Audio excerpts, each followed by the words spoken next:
நஹ்மதுஹு வ நுஸல்லி அலா ரசூலில் கரீம். அம்மா பாத். கண்ணியத்திற்குரிய சகோதரர்களே, பெரியவர்களே, எல்லாம் வல்ல அல்லாஹுவின் மகத்தான கருணையினால் இன்றைய இரவு தொழுகை தாவிகை நாம் நிறைவேற்றியவர்களாக இங்கே அமர்ந்திருக்கிறோம். வல்ல ரஹ்மான் நம்முடைய நல்லமல்களை எல்லாம் ஏற்றுக்கொண்டு நிறைவான நற்பலன்களை இம்மை மறுமை இருலகத்திலும் தந்தருள் புரிவானாக. கண்ணியத்திற்குரிய சகோதரர்களே, பெரியவர்களே, அல்லாஹு தஆலா திருக்குர்ஆனிலே ஒரு வசனத்தில் குறிப்பிடுகிறான். நாம் அடிக்கடி காதில் வாங்குகிற ஒரு வசனம்தான் இது. ஃபல்யஅபுது ரப்ப ஹாதல் பைத் அல்லதி அத்அமஹும் மின் ஜூ வ ஆமனஹும் மின் ஹௌஃப். அல்லாஹ் குறைஷிகளை பற்றி இந்த சூறாவிலே பேசுகிறான். லீலாஃபி குறைஷ் என்று தான் அந்த சூறா ஆரம்பிக்கும். இப்போ குறைஷிகளுடைய வாழ்வாதாரத்தை பற்றி அல்லாஹ் அதில் பேசுகிறான். அவர்கள் கோடை காலத்தில் ஒரு பயணமும் குளிர்காலத்தில் ஒரு பயணமும் மேற்கொள்வார்கள். ரெண்டுமே வியாபார நிமித்தம் அவர்கள் மேற்கொள்ளக்கூடிய பயணங்கள். அந்த வணிகத்தின் மூலமாக கிடைக்கக்கூடிய வருவாயிலிருந்து தான் அவர்களுக்கான உணவு போக்குவரத்துகளை எல்லாம் அவர்கள் செய்து கொண்டிருந்தார்கள். இப்போ அல்லாஹ் அதை சொல்லிட்டு சுட்டி காட்டுகிறான். எனவே அந்த குறைஷிகள் அவர்களுக்கு அல்லாஹ் அருள் வளங்களை தாராளமாக வழங்கிய காரணத்தினால் பைத்துல்லாவுடைய, அதாவது காபாவினுடைய இறைவனை அவர்கள் வணங்கி வழிபடட்டும், மற்றவங்களை வழிபடக்கூடாது, காபாவுடைய இறைவனை வழிபடட்டும் அப்படின்னு சொல்லிட்டு அடுத்து அல்லாஹ் சொல்கிறான், அவன்தான் பசிக்கு உணவளித்தான். அல்லதி அத்அமஹும் மின் ஜூ, அவன்தான் பசிக்கு உணவளித்தான்.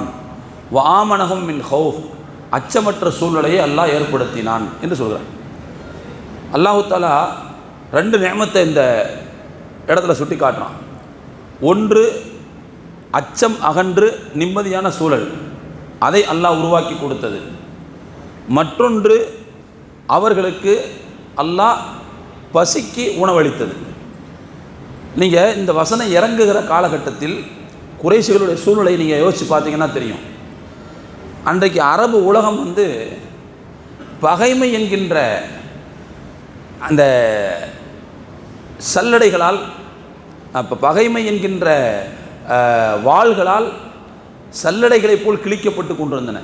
அன்றைக்குள்ள சூழ்நிலையில் அரபு மக்கள் பெரும் ஆபத்துகளாக, அந்த மக்களுக்கே அவர்கள் ஆபத்துகளாக இருந்தார்கள். அப்படியான ஒரு சூழ்நிலையில் தான் அல்லாஹ் குறைஷிகளுக்கு ஒரு பாதுகாப்பை கொடுத்தான். இவங்க காபாவினுடைய பராமரிப்பாளர்கள் என்று சொன்னதனால் மக்கள் குறைஷிகளை பார்த்து அஞ்சுவார்கள், அவர்கள் மீது மதிப்பச்சம் கொள்வார்கள். அப்படி ஒரு பாதுகாப்பை அவர்களுக்கு கொடுத்தான். அதோடு அவங்க அல்லாஹ்வுடைய பராமரிப்பாளர்கள், இறையில்ல பராமரிப்பாளர்கள் என்கின்ற காரணத்தினால் அவங்கள்ட்ட மக்கள் கொடுக்கல் வாங்கல் செஞ்சுக்குவாங்க. அதில் அவங்களுக்கு வணிகத்திலேயும் ஏராளமான லாபங்கள் எல்லாம் கிடைக்கும். இப்போ அதைத்தான் அல்லாஹ் சொல்கிறான், அவங்களுக்கு பசிக்கு உணவளித்தவன், பாதுகாப்பு உணர்வையும் ஏற்படுத்தியவன், அந்த இறைவனை அவர்கள் வணங்கட்டும் என்று சொல்கிறார். இந்த இடத்துல நாம் இந்த வசனத்தை எந்த கோணத்தில் கவனிக்க வேண்டும் என்று சொன்னால், அதாவது ஒரு மனிதனுக்கு இறைவன் கொடுக்கக்கூடிய மகத்தான நியமத்துகளில் உணவு ஒன்று. உணவு என்பது எவ்வளோ பெரிய நியமத் என்பதை நாம் இங்கே புரிந்து கொள்ள கடமைப்பட்டிருக்கிறோம். உணவு எவ்வளோ பெரிய நியமத் என்று சொன்னால், உணவு தான் உயிர் ஆற்றலை தீர்மானிக்கிறது. நாம் உட்கொள்ளக்கூடிய உணவு தான் நம்முடைய ஆற்றலை தீர்மானிக்கிறது. எடுத்துருங்க, வேணாம், நம்முடைய ஆற்றலை தீர்மானிக்கிறது.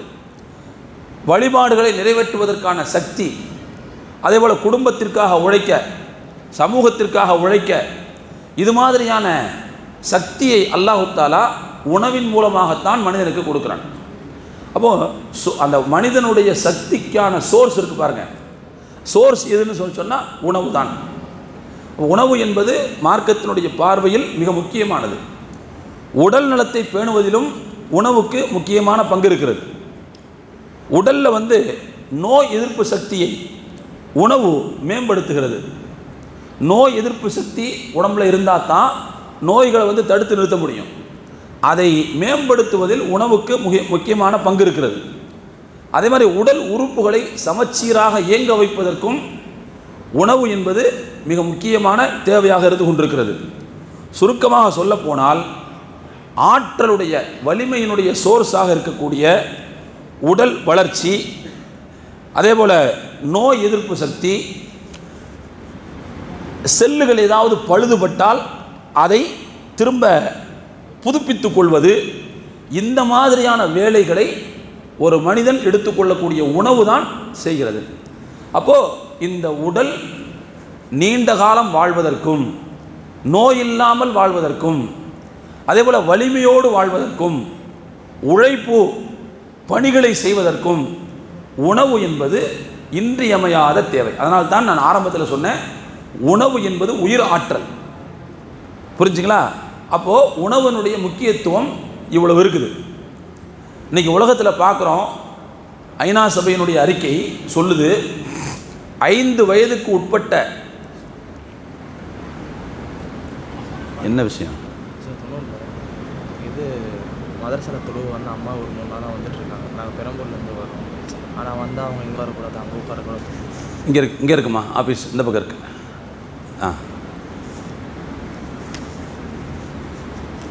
அப்போ ஐநா சபையினுடைய அறிக்கை என்ன சொல்லுதுன்னா, 5 வயதுக்கு உட்பட்ட குழந்தைகள் கிட்டத்தட்ட எத்தனை எண்ணிக்கை இருக்குதோ அந்த எண்ணிக்கையில் பாதி பேர் ஊட்டச்சத்து குறைபாடு காரணமாக இறந்து போகிறார்கள். ஒட்டுமொத்த உலகத்தில் 5 வயதுக்கு உட்பட்ட குழந்தைகளில் கிட்டத்தட்ட பாதி பேர் ஊட்டச்சத்து நிறைவாக கிடைக்காத காரணத்தினால் அந்த உடலில் வந்து பலவீனமாக இருக்குது. அதே மாதிரி அந்த உடலில் வளர்ச்சி இல்லை. புரதம்லாம் வேணும்ல உடம்பு வளர்கிறதுக்கு. அப்போது அதெல்லாம் இல்லாமல் வளர்ச்சி அடையாமல், நீங்கள் சில ஃபோட்டோக்களை பார்த்துருப்பீங்க, தலை மட்டும் ரொம்ப பெருசாக இருக்கும், உடம்புலாம் அப்படி மெலிஞ்சு போய் பார்த்துருப்பீங்கள்ல, அதெல்லாம் எதனுடைய அடையாளம்? ஊட்டச்சத்து இல்லாதனுடைய அடையாளம் தான். இப்படி இந்த மாதிரி காரணத்தினால 5 வயதுக்கு உட்பட்ட குழந்தைகளில் பாதி பேர் உலகத்தில் இறந்து போகிறார்கள்ங்கிற ஒரு செய்தியை ஐநா சபை சொல்லுது. அப்போ உணவு எவ்வளவு பெரிய முக்கியம் அப்படிங்கிறத முதல்ல நாம் புரிந்து கொள்ள கடமைப்பட்டிருக்கிறோம். அதனால தான் அல்லாஹு தாலா இந்த உணவை தன்னுடைய மகத்தான அருட்கொடை என்று சுட்டி காட்டுகிறான். நான் தான் பசிக்கு சாப்பாடு கொடுக்குறேன், நான் தான் உனக்கு சோறு போடுறேன் அப்படிங்கிறது எல்லாம் நேமத்தாக சுட்டி காட்டுறான். அது மட்டுமல்ல, உணவு எவ்வளவு முக்கியமானதுன்னு சொன்னால் ரசூலுல்லாஹ் சொன்னாங்க, நமக்கு தெரிந்து அடுத்த வீட்டுக்காரர் பசியோடு இருக்கும்போது நாம் மட்டும் வயிறார சாப்பிட்றது என்பது ஈமானுக்கு அழகல்லன்னு சொன்னாங்க. ஈமான் இல்லை அவருக்கு அப்படின்னு அர்த்தம்னு சொன்னாங்க ரசூலுல்லாஹ். அப்போது நல்ல தெரியுது பக்கத்தூர்காரன் சாப்பிட்றதுக்கு ஒன்றும் இல்லைன்னு, நம்ம மட்டும் பொங்கி தின்னுட்டு பேசாமல் இருக்கிறதுங்கிறது வந்து அது ஈமானுக்கு எதிரான செயல்பாடுன்னு சொல்கிறாங்க. அப்போ எனவே மார்க்கத்தில் மிக முக்கியமான மரியாதை உணவு தானத்திற்கு உண்டு. அப்போ ஏன்னு சொன்னால், உணவு என்பது ஒரு மனிதனுடைய வாழ்க்கைக்கு இன்றியமையாத ஒரு ஆதாரம். அதனால தான் அல்லாஹு தாலா அவ்வளோ பெரிய முக்கியமான நியமத்தாக சுட்டி காட்டுகிறான். அப்போ அந்த உணவை உட்கொள்வது அதற்கென்று சில நெறிமுறைகளை மார்க்கம் நமக்கு வகுத்து கொடுக்கிறது.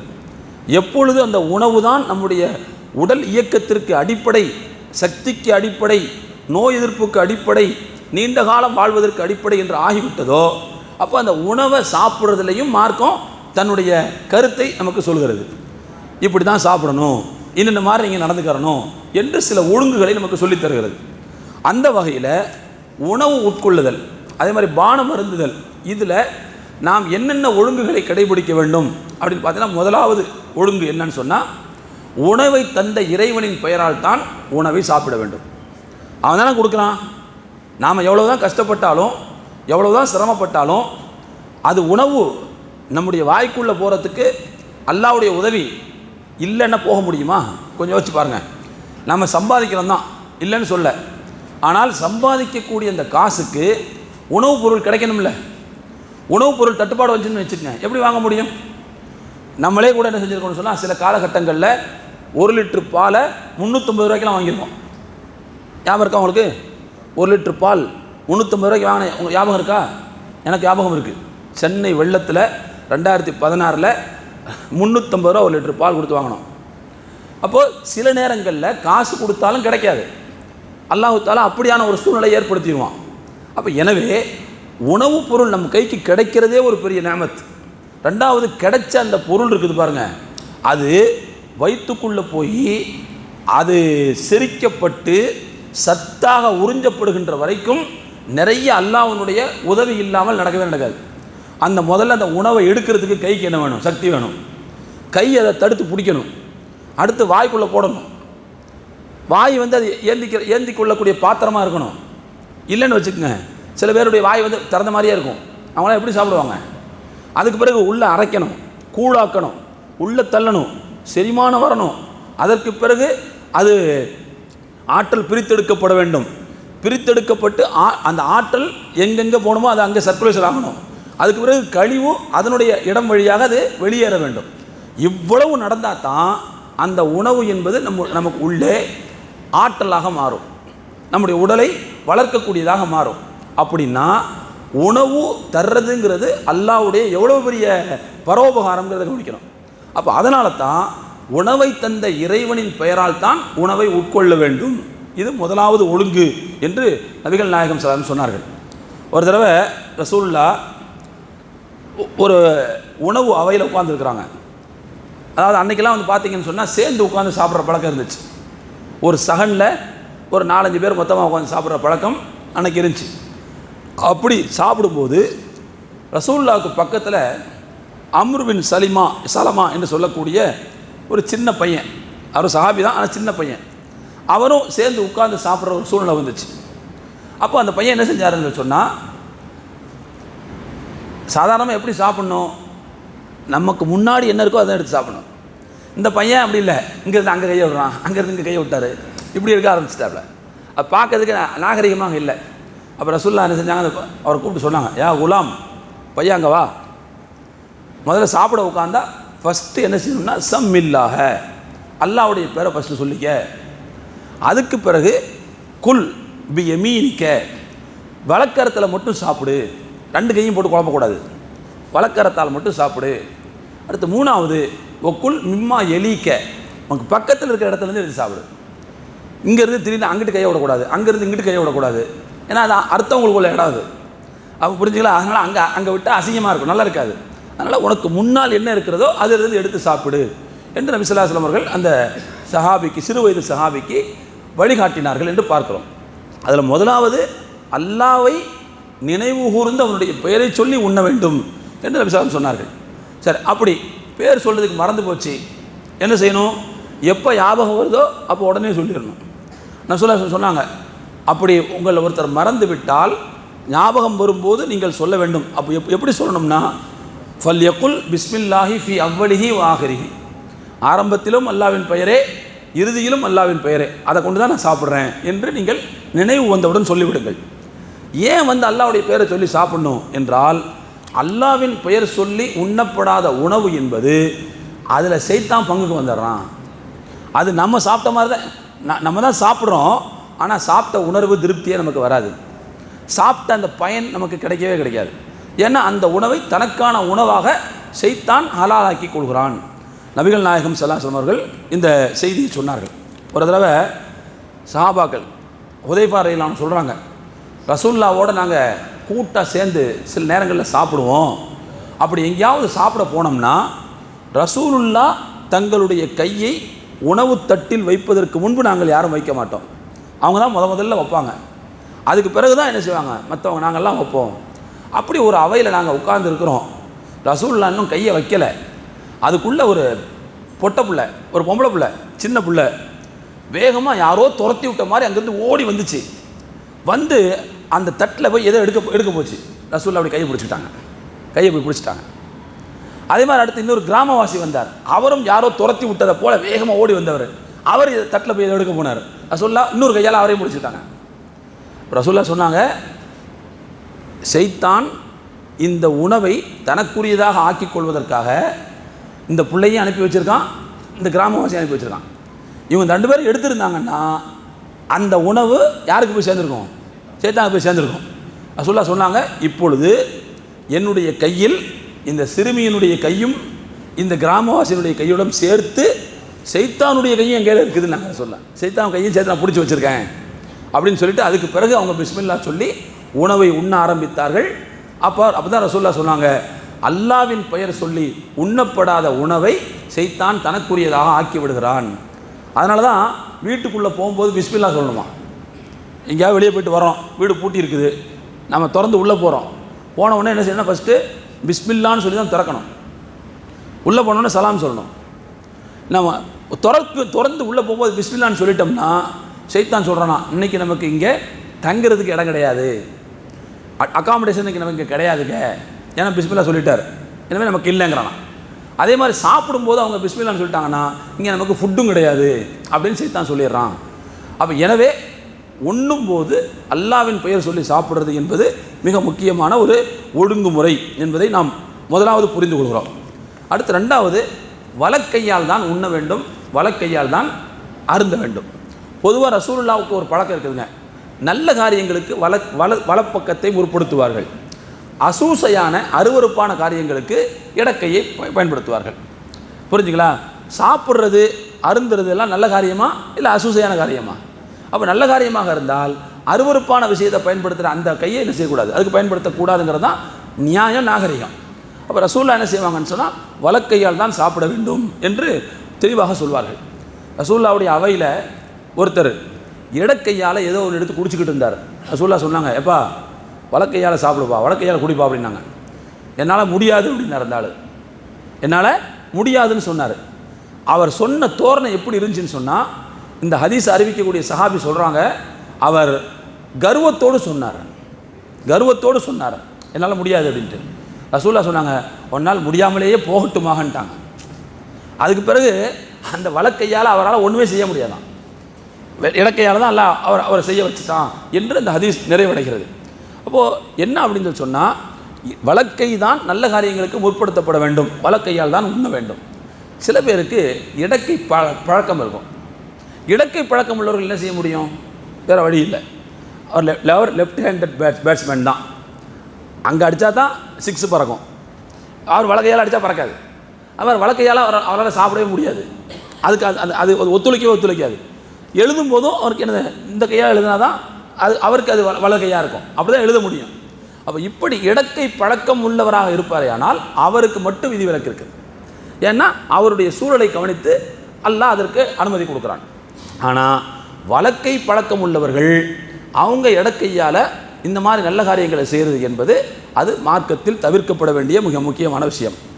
அடுத்து மூணாவது ஒழுங்கு என்னன்னு சொன்னால், சாப்பிடும்போது 3 விரல்களால் சாப்பிட வேண்டும். 3 விரல்கள் இப்படி தான் எடுத்து சாப்பிடணும், இப்படி தான் எடுத்து சாப்பிடணும் அப்படின்னு ரசூலுல்லாஹி ஸல்லல்லாஹு அலைஹி வஸல்லம் சொல்லியிருக்கிறாங்க. ஆனால் ஒரு முக்கியமான விஷயம், பிட்டு எடுத்து சாப்பிடக்கூடிய மாதிரியான பொருட்களாக இருந்தால் அதற்கு இந்த 3 விரல் அப்படிங்கிறது பொருந்தும். உதாரணமாக இட்லி பிச்சு எடுத்து சாப்பிட்றோன்னு வச்சுக்கோங்க, 3 விரல் போதும். ரொட்டி இருக்குது, பிச்சு எடுத்து சாப்பிட்றோம், 3 விரல் போதும். ஆனால் நம்மளை மாதிரி ரசம் தால்ச்சா எல்லாத்தையும் ஊற்றி சோறை மொத்தமாக குழச்சி உள்ள தள்ளுறோன்னு வச்சுக்கோங்க, அதுக்கு 3 விரல் பத்தாது, அதுக்கு இன்னும் 2 விரல் சேர்த்து எக்ஸ்ட்ரா தேவைப்படும். 5 விரல் கூட பத்தாது, இன்னும் 2 விரல் எக்ஸ்ட்ரா சேர்த்து தேவைப்படும். அப்போது அந்த மாதிரியான அள்ளி உள்ளே தள்ள வேண்டிய ஒரு சூழ்நிலை இருக்குதுன்னு சொன்னால் அதுக்கு இந்த 3 விரலுங்கிற அந்த இது அதுக்கு பொருந்தாது. ரசூலுல்லாஹி ஸல்லல்லாஹு அலைஹி வஸல்லம் அவங்களுடைய உணவு எப்படி இருந்துச்சுன்னு சொன்னால் பெரும்பாலும் ரொட்டியாக தான் இருந்துச்சு. அப்போ அதனால் அதை பிட்டு எடுத்து சாப்பிட முடியும், 3 விரலில் அது செஞ்சிட முடியும். அதனால் ரசூலுல்லாஹ் அப்படி சாப்பிட்டாங்க. ஆனால் அள்ளி எடுத்து சாப்பிட்றது அப்படின்னு வரும்போது அதுக்கு இந்த 3 விரலுங்கிறது பொருந்தாதுங்கிறதையும் சேர்த்து நம்ம புரிஞ்சுக்கிறணும். அடுத்து உணவினுடைய ஒழுங்குகளில் அடுத்து என்னன்னு சொன்னால், உணவை ஒரு பருக்கை கூட மிச்சம் வைக்காமல், ஒரு பொட்டு கூட மிச்சம் வைக்காமல் முழுமையாக சாப்பிட வேண்டும்.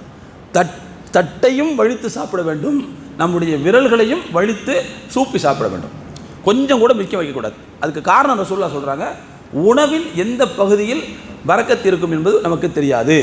அப்போ எனவே நீங்கள் உணவு உண்டால் தட்டையும் வழித்து சாப்பிடுங்கள், உங்களுடைய விரல்களையும் நன்றாக சூப்பி சாப்பிடுங்கள் என்று சொன்னார்கள். சில பேர் இந்த விரலை சூப்புறதெல்லாம் அநாகரிகம்னு நினைப்பாங்க.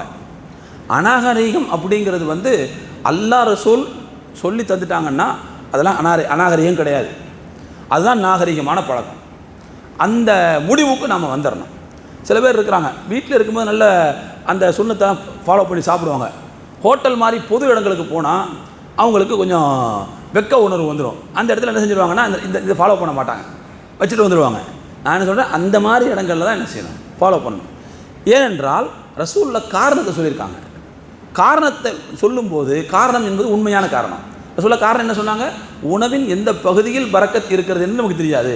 நாம் பரக்கத்துள்ள பகுதியை விட்டுட்டு போயிட்டோன்னு வச்சுக்கோங்க, அல்லது கழுவி வெளியில் ஊற்றிட்டோன்னு வச்சுக்கோங்க, கையை கழுவி வெளியே ஊற்றிட்டோம், தட்டை கழுவி வெளியே ஊற்றிட்டோன்னு வச்சுக்கோங்க, அப்போது உணவு உண்ட திருப்தியாக நமக்கு கிடைக்காது. எனவே விரல் சூப்பி சாப்பிட்றது, தட்டை வழித்து சாப்பிடுவது, இதெல்லாம் நல்ல பழக்கம் என்பதை நாம் புரிந்து கொள்ள வேண்டும். அது மட்டுமல்ல, இன்னொரு முக்கியமான விஷயம் என்னன்னு சொன்னால், 2 பாயிண்ட் நான் சொன்னேன். இப்போது தட்டை வலித்து சாப்பிட்றது, அது மாதிரி இன்னொன்று பழக்கையால் சாப்பிட்றதுன்னு சொன்னோம்ல. இந்த 3வது பாயிண்ட் 4வது பாயிண்ட்லேருந்து இன்னொரு விஷயம் என்ன தெரியுதுன்னு சொன்னால், கைகளால் சாப்பிட்றது தான் ரசூலுடைய பழக்கம்.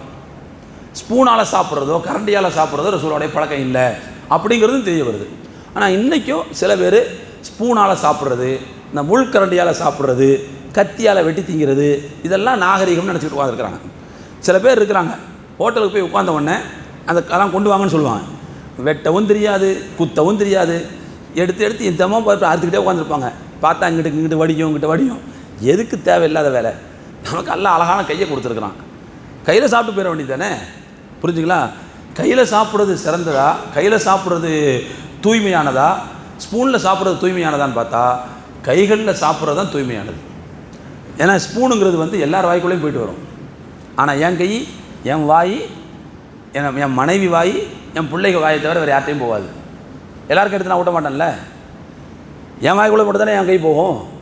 ஆனால் ஸ்பூன் அப்படி கிடையாது. அவன் என்ன தான் கழுவி இருந்தால் கூட அந்த ஸ்பூனை நாராயணசாமியும் வாய்க்குள்ளே போட்டிருப்பார், டேவிட்சனும் போட்டு சாப்பிட்ருப்பார், நம்ம அப்துல் காரும் சேர்த்து சாப்பிட்ருப்பார், எல்லா ஆட்களும் பாய்வானும் சாப்பிட்ருப்பாங்க.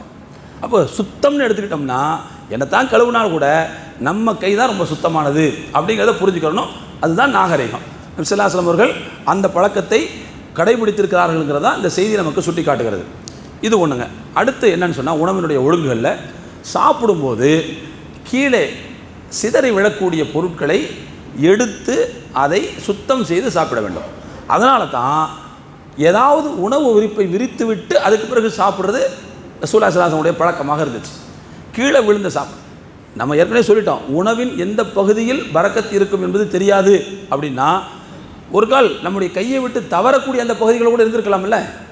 அப்போ எனவே அதை என்ன செய்யணும்னு சொன்னால் எடுத்து சுத்தம் செஞ்சு எடுத்து சாப்பிடணும் நபி ஸல்லல்லாஹு அலைஹி வஸல்லம் சொல்லியிருக்கிறாங்க. எல்லாமே பெருமானார் ஸல்லல்லாஹு அலைஹி வஸல்லம் அவர்கள் ஹதீஸில் இதற்கான செய்திகளை நமக்கு எடுத்து சொல்லியிருக்கிறார்கள். சில பேர் கீழே இருந்து விழுந்ததை எடுத்து சாப்பிட்றத கௌரவ குறைச்சல்னு நினைப்பாங்க.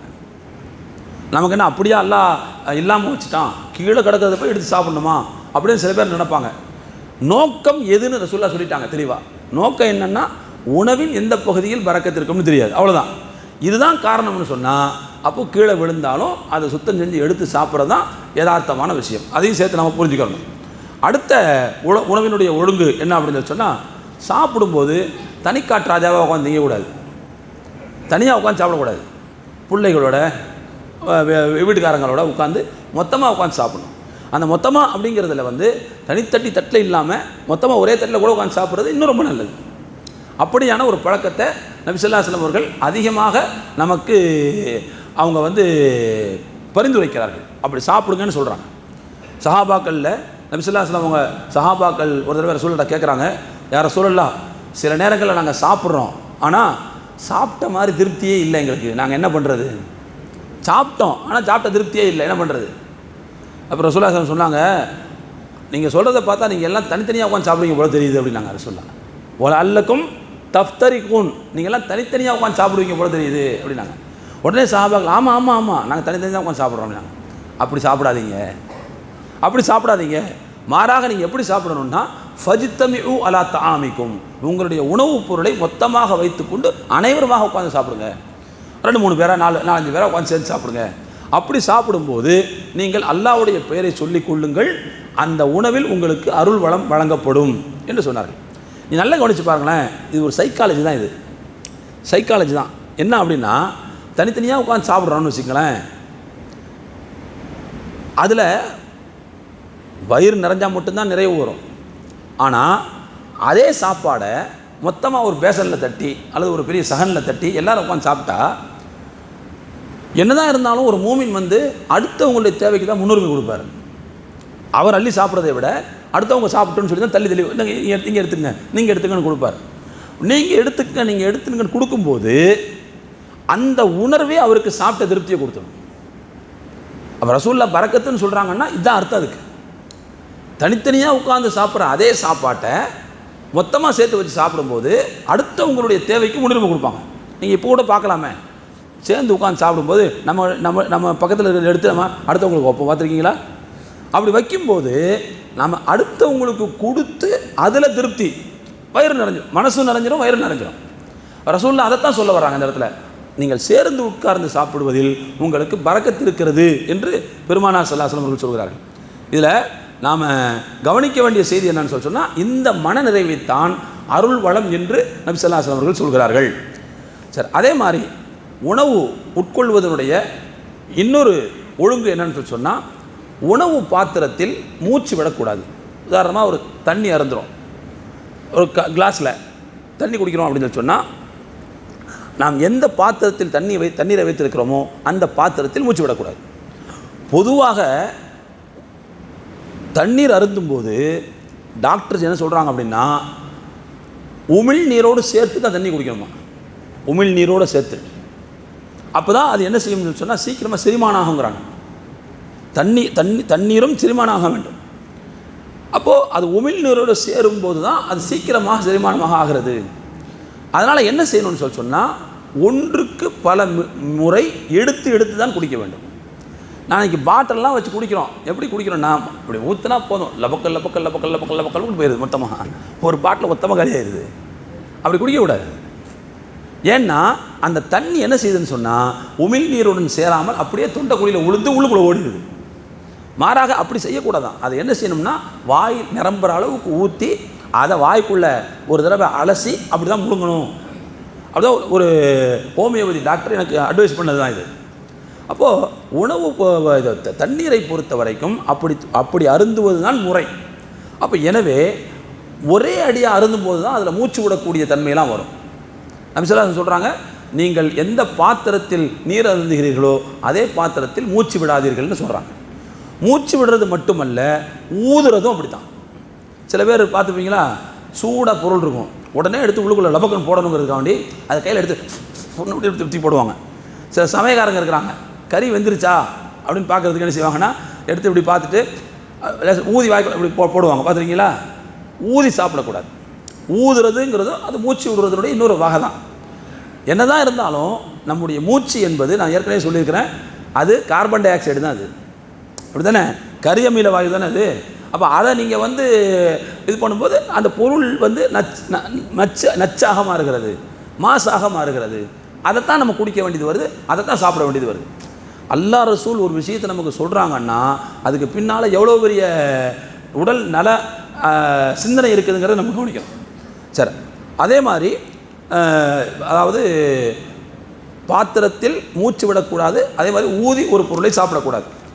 அடுத்து என்னன்னு சொன்னால், உணவுப் பொருளை சாப்பிடும்போது நடுவில் இருந்து எடுத்து சாப்பிடக்கூடாது. நடுவில் இருந்து எடுத்து சாப்பிடக்கூடாது. அதே மாதிரி மேலேருந்து எடுத்து சாப்பிடக்கூடாது. மேலேன்னா என்ன அர்த்தம்னா, இந்த ஓரத்தில் இருக்கிறவர் அந்த ஓரத்தில் எடுத்து சாப்பிடக்கூடாது, இந்த ஓரத்தில் இருக்கிறவர் இந்த ஓரத்தில் எடுத்து சாப்பிடக்கூடாது. இதுதான் மேலேன்னு அர்த்தம். அதே மாதிரி நடுவில் இருந்து எடுத்து சாப்பிடக்கூடாது. ரசூலுல்லாஹ் சொல்லியிருக்கிறாங்க. இதுக்கு 2 விதமான விளக்கம் இருக்குதுங்க. ஒரு விளக்கம் என்னன்னு சொன்னால், ஒரு தட்டில், உதாரணமாக ஒரு சகனில் ஒரே வகை உணவு மட்டும் இருந்துச்சுன்னு வச்சுக்கோங்க. ஒரே வகை உணவு, உதாரணமாக பிஸ்கட்டாக இருந்துச்சுன்னு வச்சுக்கோங்க, அல்லது பேரிச்சம்பழமாக இருந்துச்சுன்னு வச்சுக்கோங்க. இப்போ என்ன செய்யணும்னு சொன்னால், நமக்கு முன்னாடி உள்ளதை மட்டும்தான் எடுத்து சாப்பிடணும்.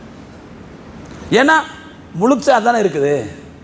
இங்கேருந்து அங்கே எடுத்தாலும் சரி, அங்கேருந்து இங்கே எடுத்தாலும் சரி, எல்லாம் பேரிச்சம்பழம் தானே, எல்லாமே பிஸ்கட் தானே. அப்போ நம்ம பக்கத்துலேயே இருக்குதுல்ல, அதை எடுத்து சாப்பிட்டா போதுமானது.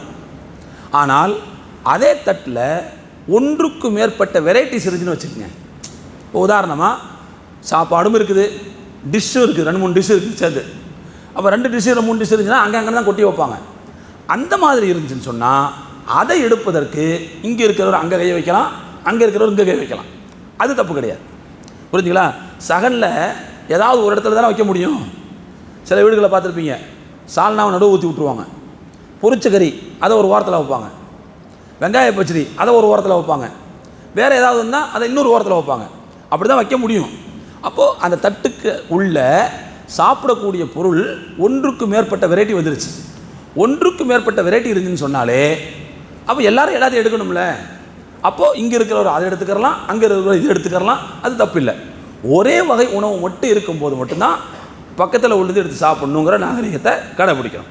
அதை நபி ஸல்லல்லாஹு அலைஹி வஸல்லம் அவர்கள் மிக தெளிவாக சொல்கிறாங்க. இது எங்கேருந்து நம்ம சொல்கிறோம் அப்படின்னு சொன்னால், நபி ஸல்லல்லாஹு அலைஹி வஸல்லம் அவர்கள் ஒரு முறை சஹாபாக்களோடு சேர்ந்து அமர்ந்து சாப்பிடும்போது சுரக்காயை தேடி தேடி சாப்பிட்டாங்க. சுரக்காய் தேடி தேடி சாப்பிட்டாங்க. அங்கேருந்து எடுத்து சாப்பிட்டாங்க, அங்கேருந்து எடுத்து சாப்பிட்டாங்க. ஏன்னா அந்த தட்டில் வந்து உணவு, அதாவது ரொட்டியும் இருந்துச்சு, வேறு உணவுப் பொருளும் இருந்துச்சு. அதாவது ஒன்றுக்கு மேற்பட்ட வெரைட்டி வந்துருச்சு. அதனால் ரசூலுல்லாஹ் என்ன செய்கிறாங்கன்னா சுரக்காயை தேடி தேடி எடுத்து சாப்பிட்டாங்க அப்படின்னு ஹதீஸ்ல வருது. இன்னொரு விஷயம் என்னென்னா, அந்த சுரக்காய் சால்னாவில் இறைச்சியும் சேர்ந்து இருந்துச்சான். நம்ம ஊரில் வந்து நிறைய கறி வாங்க முடியாட்டி என்ன செய்வாங்கன்னா, கொஞ்சம் போல் கறி வாங்கி அதில் வந்து முருங்கைக்காயா அல்லது உருளைக்கிழங்கு அல்லது அந்த நூக்கல் இந்த மாதிரி போட்டு சேர்த்து ஆக்கிற பழக்கம் இருக்குதுல்ல.